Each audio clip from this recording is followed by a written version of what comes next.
Tell us, what was your earliest memory? So my earliest memory was I was a young toddler, preschool, well, I guess maybe 2 or 3. I was laying on a hard dirt floor in a rural village in southern India on a straw mat and a cotton blanket covering me. Around me is the straw walls of our little shack in a village where my family members resided. My memory before this is my mother crawled out of the bed, stood up, covered me, and when Tony asked me to feel her emotion, I felt she was troubled. I felt she was torn. Out of the love for her baby daughter, she had to make a choice of keeping this blind girl who might never become anything more than playing in the dirt with badly deformed eyes, not to marry, not to bring a dowry, not to bring pride. Or she could give the child to God and take her to the streets of Coimbatore and Tamil Nadu, where a police officer would find me and take me to the children's orphanage.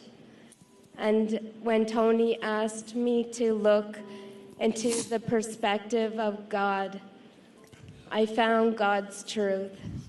And God's truth said, the product of the sperm and egg are not what you are meant. You're to be a child for a different family. And so I'm sure God protected my mother, comforted her while she had to make that choice to give me away and leave me there on the bus stop while other children played in the schoolhouse behind me. And I, not wanting to wait around because I don't like waiting and being told to stay here and wait for me, wait till I come back for you, I decided I would explore my surroundings.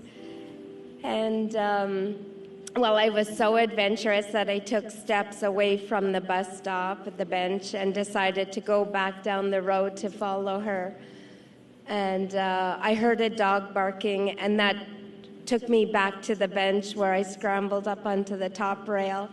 And I was screaming and crying, and then a police officer found me, and he asked me, "What are you doing here? Why aren't you in school?" And I said, "Oh, don't worry, my mother's coming back for me." And he said, "Sure."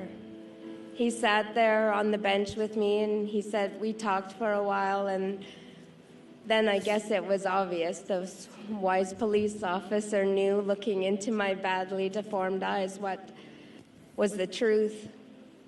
But of course, I didn't know. My truth was my mother was coming back for me, and my Father God had me in his hands. And so I went to the orphanage. The police officer took me to the orphanage. And I came into Canada only because of another child who was promised to my parents was ill. And for 3 times she was denied entry into Canada because of her illness, dysentery, diarrhea, fever. And the officials kept denying her entry because of her sickness. And this mummy Sandra in the Families for Children orphanage presented me to Ronald and Janet Ferris and asked if we had a new blind girl called Tangamani who had arrived in our orphanage today.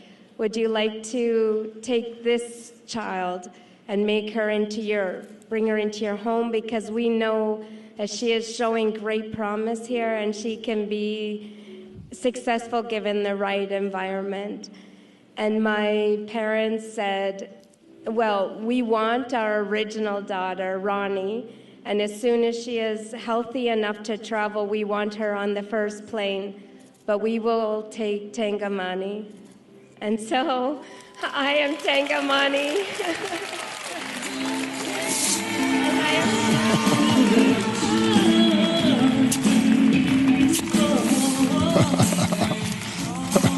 It was a long time for me to accept that my Father God had a plan for me.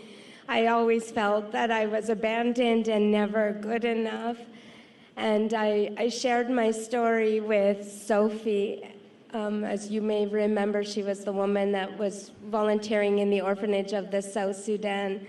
And I praised God that she was able to rewire her brain, because the world needs more Mummy Sandras, Mummy Sophies to make sure that children deserve a family and that they have a right to a family and be loved by a family and become all that they can be in North America and other developed countries in this world. And so out of my abandonment and recognizing that God's grace is so huge and that my plan, where I am, and because of what's happening, it's all part of God's plan that's unfolding, and He's transformed me right now and here, and it made it happen that I would be with Mr. Tony Robbins. Perhaps in feeling me, you actually use something else. Not sight, but something more powerful. Insight. Something that so many people are missing because they're busy looking and not perceiving. But you have a gift.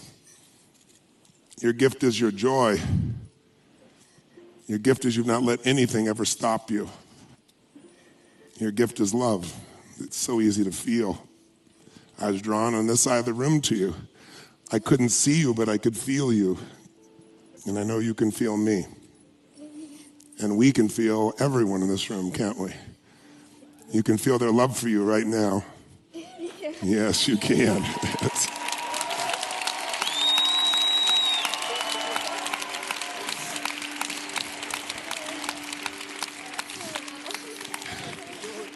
And as your eyes look up, you're seeing something beyond me. You're seeing what has given you this gift of life and why you're a gift. Why you're a gift to so many. So many who have so much and they forget how much they have. They forget the gifts that they have.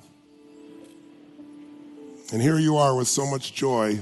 And some would think you're missing some of those gifts, but I see that's not true at all. God has given you, and you have given God a gift. God has given you life, and you've given God back this sense of love and joy and gratitude for all that you do have. Well, I understand you have a new friend with Sophie, so I want to make sure that Sophie and whoever also would travel with you, you come to leadership, because you're going to be a leader for our group if you'd like to be, for sure. The thing is our guest.